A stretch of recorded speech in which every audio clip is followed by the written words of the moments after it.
कहानी। श्री कृष्ण ने बताया कैसे पापों से मुक्ति मिले। एक बार अर्जुन ने श्री कृष्ण से पूछा, हे माधव, इस संसार में कई लोग पाप करते हैं और फिर पछताते हैं, क्या उनके लिए मुक्ति का कोई मार्ग है? श्री कृष्ण मुस्कुराए और बोले, हे पार्थ, पापों से मुक्ति पाने के लिए सच्चे हृदय से प्रयास करना आवश्यक है। मैं तुम्हें एक कथा सुनाता हूँ।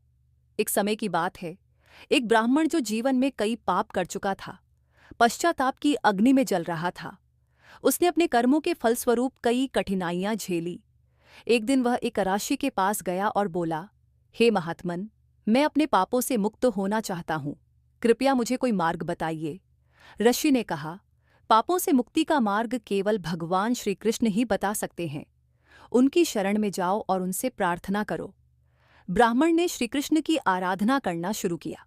कई दिनों तक कठोर तपस्या के बाद श्री कृष्ण प्रकट हुए। उन्होंने ब्राह्मण से कहा, हे वत्स, पापों से मुक्ति का मार्ग है सच्चा पश्चाताप, सेवा और भक्ति। श्री कृष्ण ने दिए ये 3 उपदेश। 1. सच्चा पश्चाताप, अपने किए गए पापों को स्वीकार करो और पुनः ऐसे कर्म न करने का दृढ़ संकल्प लो।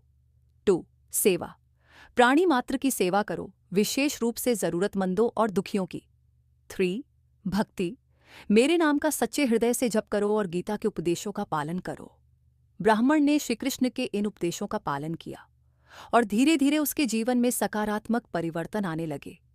उसने दूसरों की सेवा की, निस्वार्थ भाव से भगवान की पूजा की और अपने पापों को सुधारने के लिए अच्छे कर्म किए। श्री कृष्ण बोले, हे पार्थ, जो मनुष्य सच्चे हृदय से पश्चाताप करता है, सेवा करता है और मुझ पर श्रद्धा रखता है, वह पापों से मुक्त होकर परम शांति प्राप्त करता है। इस प्रकार अर्जुन को पापों से मुक्ति का मार्ग समझ में आया। शिक्षा, पापों से मुक्ति पाने के लिए ईश्वर में आस्था, सच्चा पश्चाताप, सेवा और भक्ति का मार्ग अपनाना चाहिए।